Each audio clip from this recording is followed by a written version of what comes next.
Përshëndetje gjithëve, jemi në podcast, jemi në radar, do të flasim për krimin, do të flasim për metamorfozën e krimit shqiptar që duket se ka pësuar shumë ndryshime që nga fillimi i viteve 90, ku fillimisht kishin bëni me krime më të vogla, me grupe më të pak të organizuara dhe deri në ato që ne sot e quajmë me të drejtë, jo vetëm ne në botën e gazetarisë, por edhe në mesin e tyre, quhet si krimi i organizuar dhe të gjithë ato ndryshim që ai ka pësuar jo vetëm në territorin shqiptar, jo vetëm në Europë, por tashmë po dëgjohet akoma më tepër edhe në Amerikën Latine. Për të folur për këto tema, kam nderin që të kem të ftuar gazetarin e Kronikës, Dashamir Biçaku. Zoti Biçaku, faleminderit shumë që jeni me ne. Zoti Biçaku, siç e tham, ju për vitesh ndiqni nga afër Kronikën e Zezë, a është krimi shqiptar sot më i fuqishëm se sa shteti? Perceptimi im është që në tërësi krimi ka gjithmonë tendencë të rritet edhe të tejkaloj apo të shkrihet me strukturat shtetërore për të mundur për të përfituar sa më tepër të jetë e mundur. Sigurisht financiarisht, por edhe pushtet pushteti i cili do t'i siguronte krimit në tërësi, krimit të organizuar, apo përfaqësuesve më në zë të krimit të organizuar, t'i siguronte një lloj garancie në paprekshmërinë e tyre, dhe sigurisht që të gëzonte se thua një lloj autonomie apo një lloj pavarësie në gjithë aktivitetin e tij. Në këtë drejtim, unë mendoj që krimi organizuar shqiptar ka përfituar shumë gjatë kësaj kohe, është zhvilluar dhe ka përfituar, ka pësuar një lloj metamorfoze nga ai krim që kemi parë në vitet 90 apo 2000, një lloj krimi që ka kaluar në një fazë tjetër nga një krim ku krimi më i madh mund të ishte një vrasje banale me thik apo një vjedhje apo një grabitje apo një shitje lëndësh narkotike në mënyrë të organizuar në një zonë të caktuar me një rreth të caktuar njerëzish, apo edhe kultivime sporadike që mund kemi parë gjatë asaj periudhe, përveç Lazeratit, nëse mund të them, edhe disa zona të tjera në Shkodër që kanë pasur një lloj organizimi diçka më ndryshe. Aktualisht krimi shqiptar ka kaluar nga kjo fazë fillestare në një fazë më të organizuar, ku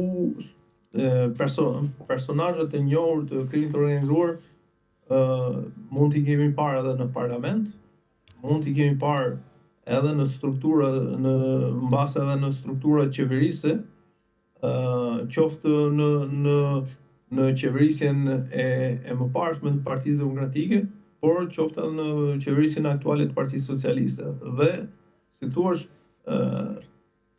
kjo është tendenca dhe dëshira më e madhe e krimit të organizuar që të shkrihet në struktura shtetërore dhe të ketë, si thua, informacionin, por edhe autonominë, edhe paravarësinë, edhe mundësinë e vendimarrjes në favor të saj. Qartë, por kur flasim për krim të organizuar, siç e cekët dhe ju, është një mit mediatik së fundmi apo është një realitet? Shiko, unë thash që duke qenë se krimi organizuar ka këtë tendencë, është e natyrshme që të jetë realitet, nuk është një surprizë që krimi organizuar arrin të deportojë, siç thash, në struktura të tilla, gjithmonë, por sigurisht që edhe shkrirja apo edhe futja e elementëve të krimit të organizuar, arritja që elementë të krimit të organizuar të deportojnë në struktura shtetërore sigurisht që është një alarm, mendoj unë, por nga ana tjetër është një luftë e përhershme që shoqëria në veçanti, por në mënyrë në tërësi, shoqëria në tërësi, por edhe struktura shtetërore në veçanti duhet të kryejnë në mënyrë të vazhdueshme që element apo përfaqësues të tillë apo ambasador të tillë, nëse mund të them në thonjza, të futen në struktura shtetërore apo në shoqërinë tonë, sepse sigurisht që qëllimi pastaj është që krimi i organizuar të drejtoj shoqërinë dhe jo shoqëria të ketë në kontroll krimin e organizuar.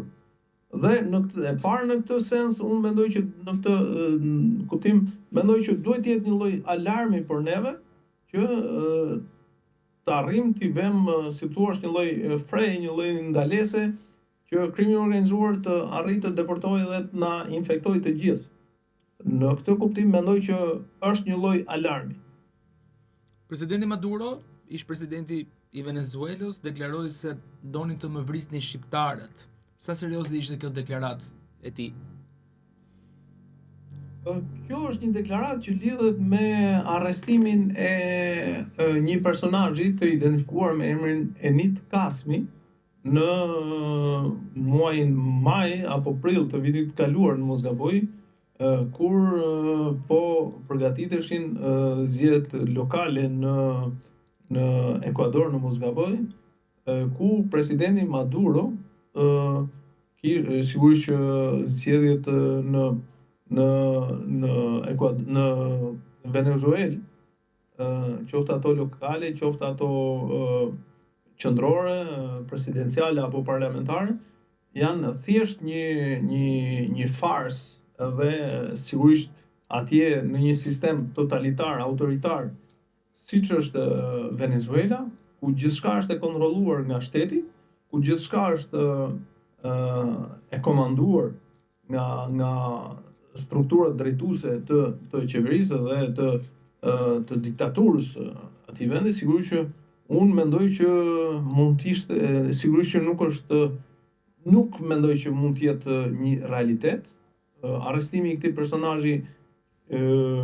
është kryer në zonën e Zulias, në pjesën perëndimore të Venezuelës, e cila kufizohet me Kolumbinë, dhe duhet të thënë se këtu ka një aktivitet të konsiderueshëm të karteleve më të rëndësishme të trafikut të drogës, qoftë kolumbiane, qoftë meksikane, qoftë venezueliane, apo edhe grupeve dhe organizatave ekuadoriane, të cilat shkrihen mes tyre për të arritur qëllimet që kanë të bëjnë me trafikun e drogës, kontrollin e interesave, kontrollin e tregjeve të drogës, apo edhe kontrollin e tregjeve të mallrave të ndryshëm, të cilat i sjellin këtyre organizatave fitime të jashtëzakonshme, dhe sigurisht që trafiku i kokainës është një nga ekonomitë më të fuqishme që zhvillohen në këtë territor gjeografik, dhe në këtë moment, pra, arrestimi i Kasmit bashkë me një grup tjetër kolumbianësh supozohej se do të kishte organizuar. Kasmi pra është arrestuar për faktin se supozohej se po organizonte goditjen e disa, edhe korruptimin e disa drejtuesve të bashkive lokal të bashkive të zonës së Zulias, por nuk kishte informacion se ai do të vriste deri tani, pra nuk është se ka dalë një provë konkrete, një fakt apo një informacion konkret që provon se zoti Kasmi apo personat me cilët ai është arrestuar do të organizonin goditjen e Maduros, vrasjen e Maduros. Do të thënë se sigurisht që gjatë kësaj kohe ne kemi parë një lojë të shërbimeve, se sigurisht mbas arrestimit të tij kemi kuptuar që ka pasur një lojë të shërbimeve sekrete amerikane, të cilët deri diku kanë synuar të godasin pushtetin e Maduros derisa arritën sigurisht më pas edhe me rrëmbimin e tij. Por nëse mund themi që organizatat shqiptare apo shqiptarët kanë dashur të vrasin presidentin Maduro, ish presidentin e Venezuelës Maduro është një egzagerim, domethënë, sepse mafia shqiptare në Kolumbi, në Ekuador, në Venezuelë është e përfshirë kryesisht në rolin e një palë të tretë, pra të cilët punojnë për interesat e tyre, por që sigurisht që nuk kanë interesa politike, sepse do të ishte shumë e vështirë për një grup shqiptar apo edhe për një shqiptar vetëm apo i cili mund të jetë edhe i përfshirë apo i ngranuar në strukturat e krimit të organizuar apo karteleve në këto vende, që të angazhohej për të bërë goditje të tilla të nivelit kaq të lartë politik. Sigurisht që do të ishte një ndërmarrje mendoj shumë e vështirë, shumë e guximshme, nëse mund të themi kështu, dhe do të kishte nevojë për një mbështetje logjistike, një lloj mbështetje operative, një lloj mbështetje me mjetet posaçme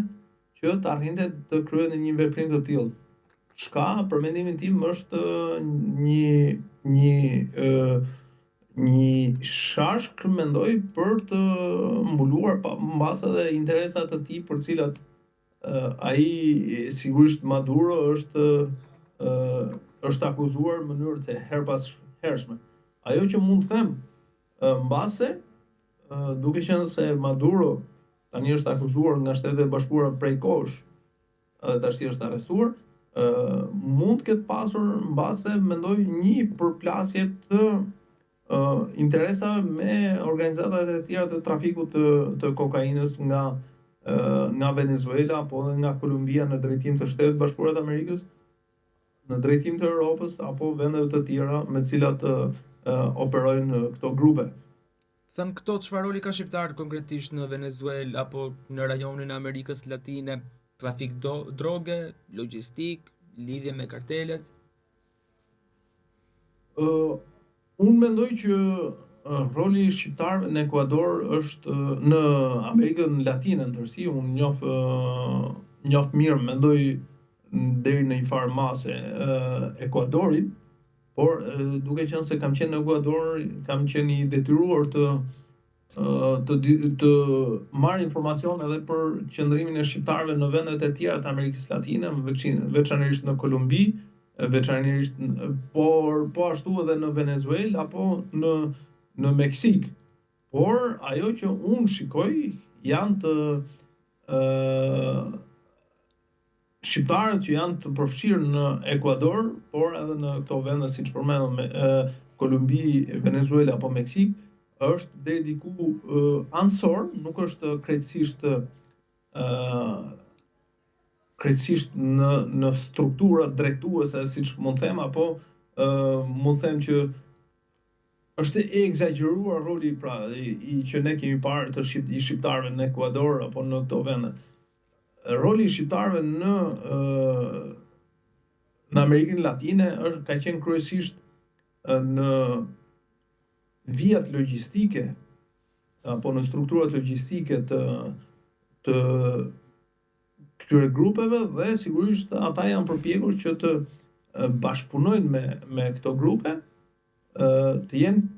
pjesë e grupeve, por sigurisht që është shumë e vështirë për një grup shqiptarësh apo disa shqiptarë që maksimumi, për shembull, unë them që në Ekuador duhet të ishin rreth 1000 persona të cilët ishin të identifikuar të nacionalitetit shqiptar, por që mund të ishin nga Maqedonia, edhe që identifikoheshin her pas here si Maqedonas, nga Kosova që identifikohen si kosovar. Kemi rastin ku janë disa shqiptarë të vrarë në Ekuador, një prej cilëve është një person nga Ulqini, mos gaboj, i njohur me emrin Fadil Kaçaniç, i cili pati një përplasje me bandat e tjera shqiptare apo me grupet e tjera shqiptare, të cilat paguan që ai të vritej për përplasjeve që kishin pasur të interesave për trafikun e kokainës. Dhe duket si shqiptarët në Ekuador janë vrarë me njëri tjetrin për shkak të hileve, nëse mund të them kështu, për shkak të mashtrimeve që i kanë kryer njëri tjetrit, për sasi të konsiderueshme kokaine apo parat paguara për kokainë e cila nuk është dorëzuar. Nga Amerika Latine drejt Europës, si funksionon zinxhiri ku përfshihen grupet shqiptare? Po, si thua, shqiptarët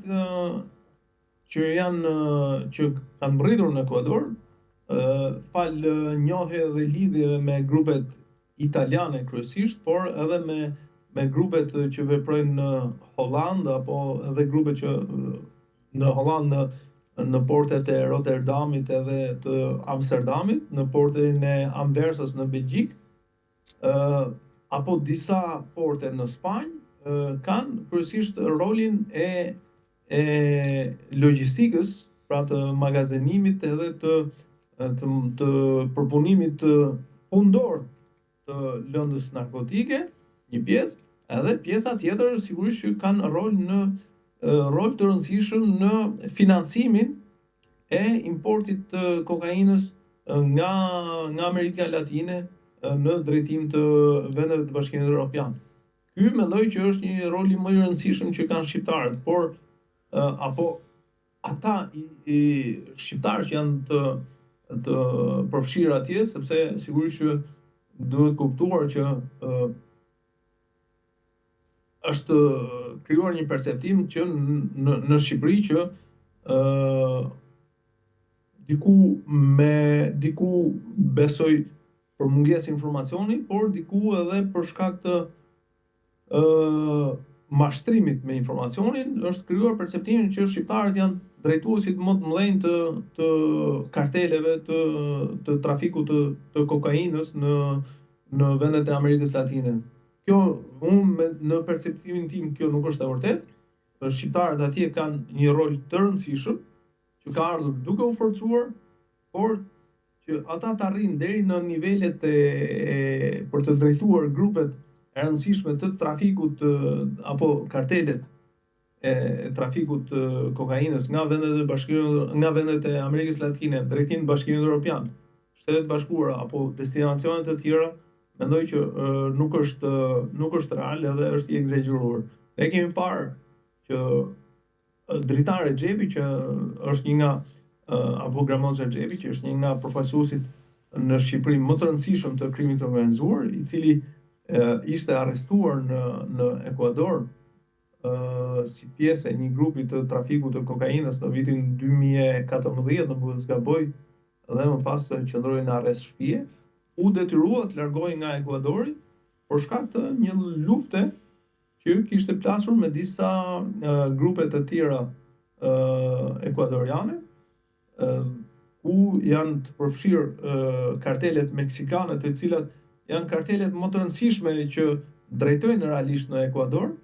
financojnë shumë para në Ekuador dhe sigurisht marrin edhe fitime shumë të mëdha në Ekuador dhe si thua, këtu është përqendruar edhe lufta më e madhe e qeverisë ekuadoriane. Dhe ne pam që zoti Rexhepi Dritar Rexhepi u detyrua të largohej nga Ekuadori në drejtim të Kolumbisë, në Cali, në mos gaboj, sepse ai ishte i martuar me një grua kolumbiane e cila kishte po ashtu edhe shtetësi ekuadoriane, dhe më pas u detyrua të largohej në drejtim Turqisë, ku arrestua dhe në nëntor të vitit 2024 në Stamboll, në një banesë në periferisë të Stambollit. Ajo që duhet të shtojnë lidhje me Venezuelën, sepse e përmendëm më parë dhe që për të bërë dhe lidhjet me akuzat e Maduros ndaj shqiptarëve që janë të lidhur me Ekuadorin, me ardhin e presidentit Noboa në Ekuador, ka pasur një luftë deri diku me mundësi që ka Ekuadori sot, se do të thënë se një pjesë shtetit apo një pjesë e territorit të Ekuadorit kontrollohet kryesisht nga organizatat dhe kartelet e trafikut të kokainës. Presidenti Noboa ka shpallur deri diku në një farë mënyrë një luftë pa kompromis dhe ndaj grupeve të trafikut të kokainës dhe ka pasur një përplasje të vazhdueshme të organizatave dhe grupeve të trafikut të drogës apo grupeve kriminale në Ekuador dhe organizatave të cilat janë shumë gjëra, janë me 10 organizata që veprojnë në Guayaquil, veprojnë në pjesën oqeanike të territorit të Ekuadorit, në zonën e Mantas, apo në zonën e Machalës, në zonën e Guayaquilit, apo qytetet të Quitos, po ashtu, dhe si thua përplasja e qeverisë ekuadoriane së re me grupet dhe lufta që ajo po zhvillon ndaj grupeve të tjera, ndaj grupeve kriminale, më fal, sigurisht e bën të pavërtet pretendimin e presidentit, ish presidentit të Venezuelës, Maduro. A janë shqiptarët ushtarë të këtyre karteleve apo ka raste që janë edhe drejtues real të trafikut? Unë nuk mendoj që janë ushtarë, sigurisht që mund të ketë edhe në nivelin e atyre që punojnë për organizatat, siç thash, të organizatat ekuadoriane, por mos tepërmi, unë mendoj që shqiptarët po përpiqen në Ekuador të punojnë apo edhe në Kolumbi, po përpiqen të punojnë në mënyrë të pavarur në interes të tyre, duke financuar dhe duke bashkëpunuar me grupet dhe organizatat vendase, me kartelet meksikane, por po përpiqen të luajnë në rolin e partnerëve ekonomik. Pra, ne financojmë eksportin e drogës, magazinimin e drogës, ne financojmë pjesën logjistike të kokainës, sa i takon përgatitjes së kamionëve, përgatitjes së kontenerëve, përgatitjes së tyre në shtresat e 2 fishta apo të 3 fishta apo vendet, zonat ku do të fshihet kokaina, përgjithsisht ajo fshihet, siç kemi thënë, në zonën, në muret anësore të kontenerëve, fshihet në dyshemene e kontenerëve, në tavanet e kontenerëve, apo edhe në pjesën e mureve ku është i vendosur, ku janë vendosur kontenerët, kondicionerët e kontenerëve, ku supozohet që kontrolli i skanerëve dhe i qenëve antidroga apo i punojësve të policisë në portet e Bashkimit Evropian mund të jetë edhe më i dobët, për faktin se aty, duke qenë se është pjesë aftose, edhe qenë të nuhatës antidrog, ndonjëherë kanë edhe më të vështirë të kapin apo të nuhasin lëndë narkotike dhe sigurisht edhe pjesa e kondicionerit ndonjëherë shkakton pak konfuzion tek skanerët. Dhe si thua, ky është roli i shqiptarëve që investojnë, janë investitor, janë bashkëpunëtor, janë partner deri diku, por nuk mendoj se janë në rolin si thua, në rolin e njerëzve që punojnë për organizatat ekuadoriane. Sigurisht që mund të ketë raste, por përgjithsisht unë mendoj që ka një nivel që ata po punojnë në nivelin e partnerëve. Por mendoj nga ana tjetër është i egzageruar fakti apo informacioni që jepet që shqiptarët, siç thash, drejtojnë apo janë njerëzit më të rëndësishëm apo përfaqësuesit më të rëndësishëm të këtyre karteleve në këto vende ku përgatitet edhe organizohet trafiku i kokainës në drejtim të destinacioneve fundore të saj. Zoti Biçaku, pse shumë emra të njohur të botës së krimit përmenden, lakohen, por nuk arrestohen kurrë? Sigurisht që besoj ka një stër faktorësh, por mendoj që ajo më e rëndësishmja është që siç thashë më parë, përgjithsisht strukturat e krimit përdorin atë që ne e përmendëm më pak më para, implikimin apo blerjen e përfaqësuesve të strukturave të sigurisë, blerjen e përfaqësuesve të prokurisë, të atyre që administrojnë hetimin penal, por më e rëndësishmja është se ata arrin deri diku ndonjëherë edhe të blejnë përfaqësues politik, të cilët sigurisht i sjellin edhe një lloj mbrojtje dhe ndonjëherë mund të themi se ata përfaqësues të krimit të organizuar shkrihen me strukturat e krimit, me strukturat politike dhe si thua në këtë rast kanë edhe një lloj mbrojtje sepse një efektiv policie kur e di se X apo Y ulet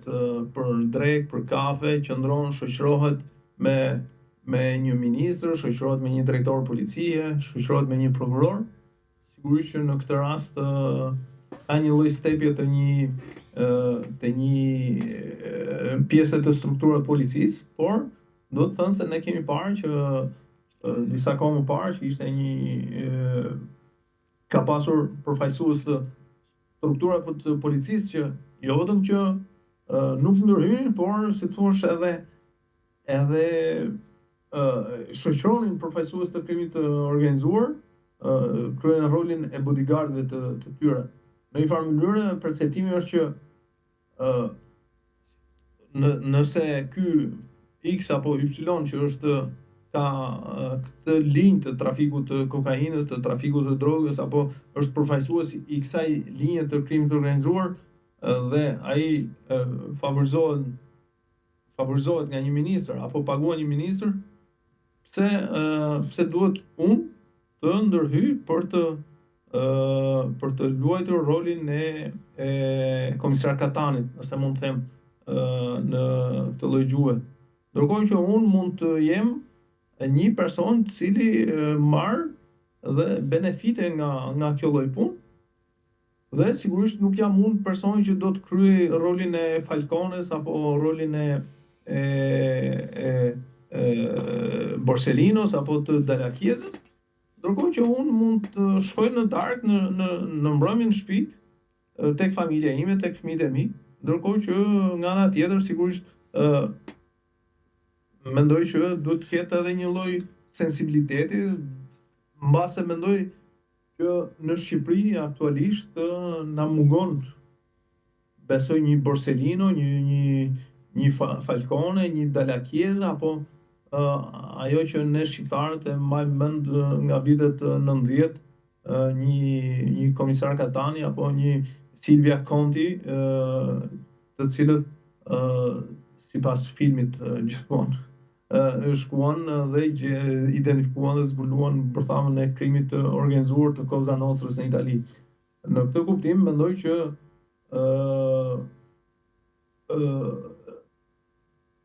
është sigurisht që e vështirë për një oficer policie të mendojë të godasi deri në këtë pikë. Ndërkohë që ne kemi parë që drejtorë të ndryshëm policie, drejtues të ndryshëm të strukturave të policisë, të prokurisë apo të strukturave qeverise, jo pak herë janë përfshirë drejt për drejt me përfaqësues të krimit të organizuar. Dhe sigurisht që nëse do ketë një lloj goditje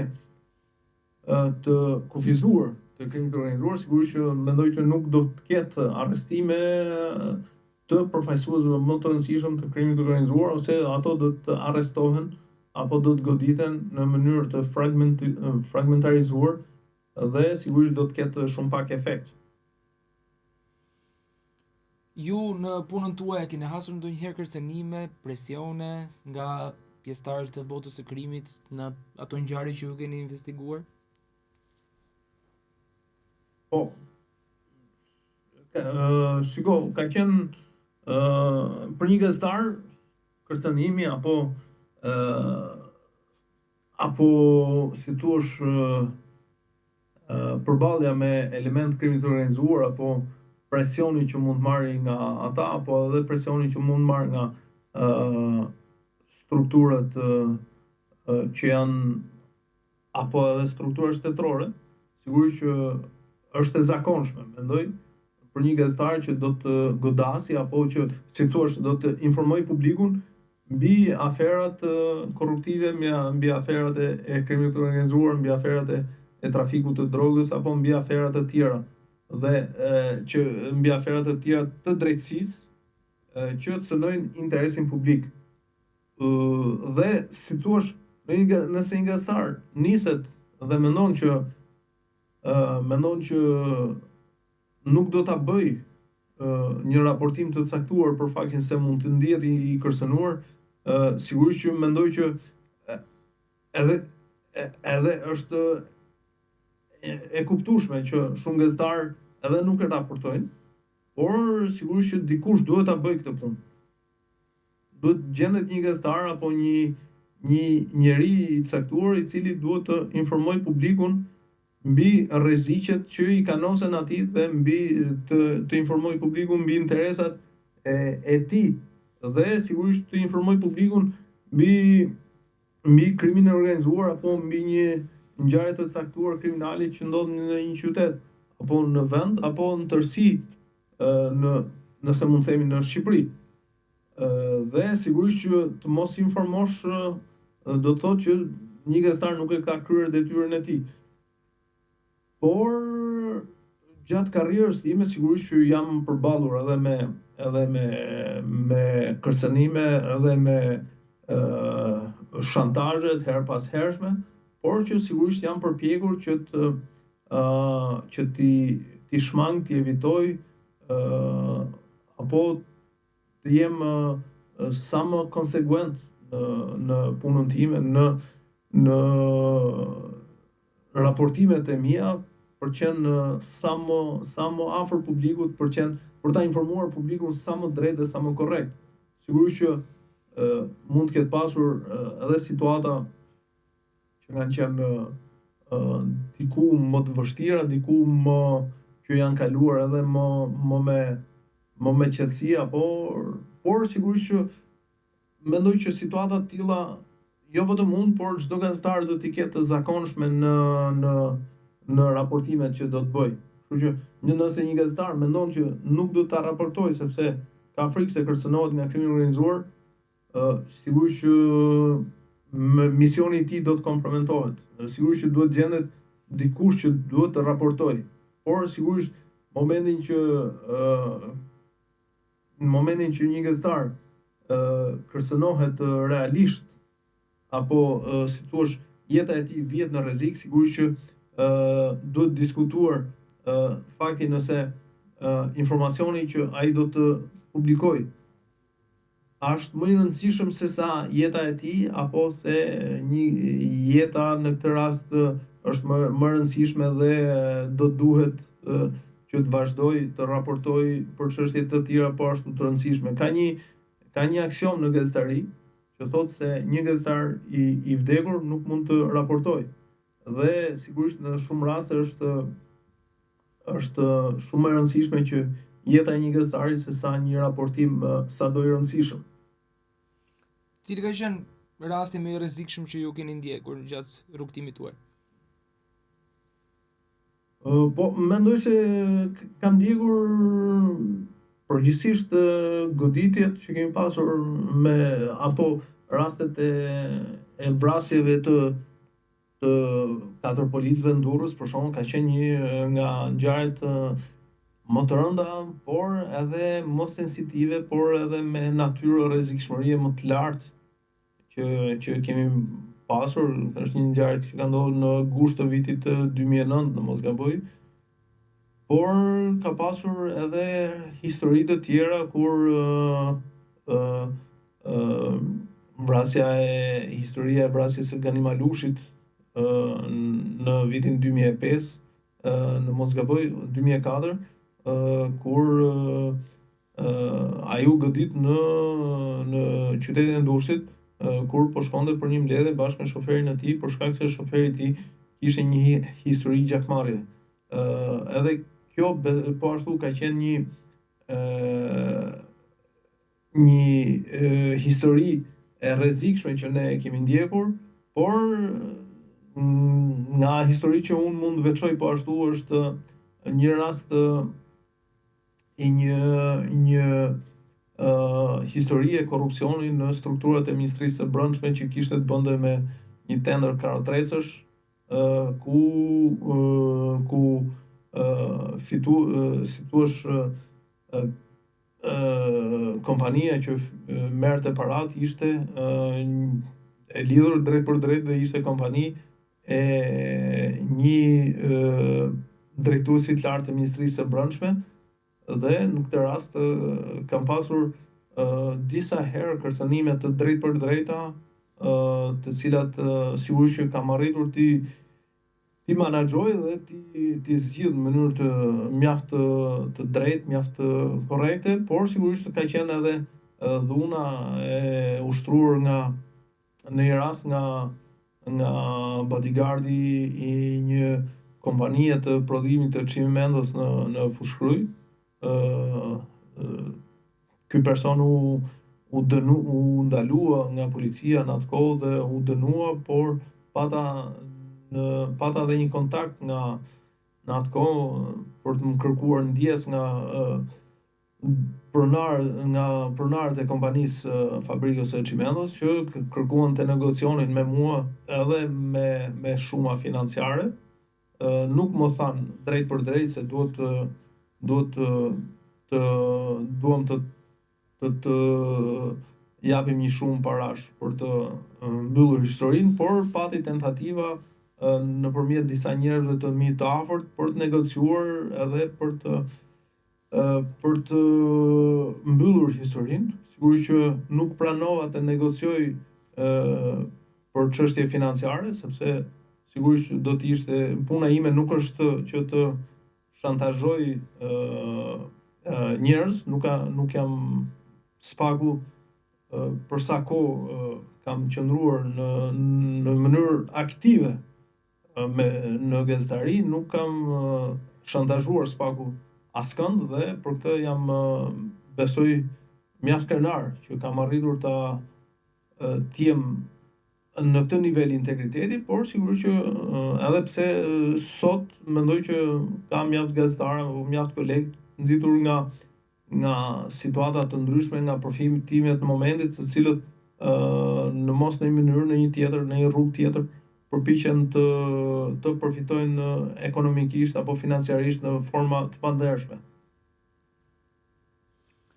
Mendoni se ka ndryshuar krimi në Shqipëri, referuar dy periudhave para viteve, pas viteve 90 dhe pas viteve 2000? Por thash, sigurisht që ka ndryshuar, ka një metamorfozë të krimit të organizuar, të krimit në Shqipëri. Fillimisht kemi pasur një krim të niveleve ordinare, cili që fillimisht kishte të bënte me vjedhje të rëndomta, me ngjarje apo me krime të rëndomta, të cilat kishin në thelb pasurinë apo përfitimet personale apo grindjet e çastit, apo tendenca për treguar se këtë zonë e kontrolloj unë, edhe apo logjika që i forti këtu jam unë, e cila ishte një karakteristikë e krimit të viteve 90, siç ishte historia e të shtoquajturit gangsteri i parë, që ishte i cilësuar Gaz Muça, por më pas nga historia e Gaz Muçës deri në vitet 2000 ka pasur një dinamik të jashtëzakonshme mesin e viteve 2000, 2005 apo 2007 ka pasur një dinamik të jashtëzakonshme. Ne kemi parë disa grupe, siç është grupi i rrugës së Kavajës apo i rrugës së Durrësit, cili në fillim ishin një grup i vetëm dhe më pas u ndan për shkak të përplasjes që kishin për kontrollin e zonave të shitjes së heroinës, e cila ishte masive në atë kohë në Shqipëri, për shitjes së heroinës në disa zona të bllokut apo disa zona të rrugës Kavajës edhe në zona të tjera të ndryshme në Tiranë, dhe këto dy grupe u ndan në dy grupe të tjera, të cilat krijuan apo vijuan me armiqësi me njëra tjetrën, edhe këto armiqësi në fakt i shohim edhe sot. Është një nga grupet kryesore, siç themi, është grupi që është trashëguar deri më tani, është grupi që përfaqëson Shullazi, Emilian Shullazi, i cili ishte një nga cilësohej në atë kohë si një nga personat më të rrezikshëm, apo cilësohet edhe sot si një nga personat më të rrezikshëm, pavarësisht se roli i tij mund mos ketë qenë aq parësor në shumë raste, por duhet të theksuar se metamorfoza që ka pasur krimi shqiptar ka ardhur, si thua, duke u rritur nga ana cilësore. Pra aktualisht nuk grupet kriminale nuk merren më apo nuk punojnë shumë në për kontrollimin e zonave të shitjes së kokainës apo të heroinës, por konflikti i tyre më i madh është për kontrollin e influencave, për kontrollin e zonave të ndërtimit, të lejeve të ndërtimit, objekte shumë kaçe të cilat janë zhvilluar në Tiranë dhe investimet e tyre në drejtim, në këtë drejtim, pra në ndërtim, sepse në ndërtim është edhe sasia më e madhe e parave që pastrohen nga fitimet e krimit të organizuar, kryesisht nga trafiku i kokainës që kryhet nga vendet e Amerikës Latine, siç thamë më parë, në drejtim të Europës. Dhe fitimet që vijnë nga këto fitimet që vijnë nga këto aktivitete, një pjesë e tyre investohen në Shqipëri në fushat e ndërtimit, fushat e turizmit, fushat e rezorteve, por edhe pse jo edhe në investime publike, siç mund të jenë në infrastrukturë apo investime të tjera të rëndësishme, të cilat në një farë mënyrë edhe gjenerojnë para, por edhe sjellin në një farë mënyrë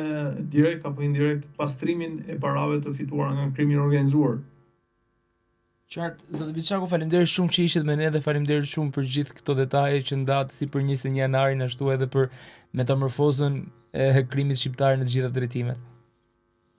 Ju falenderoj juve. Ishte kënaqësi.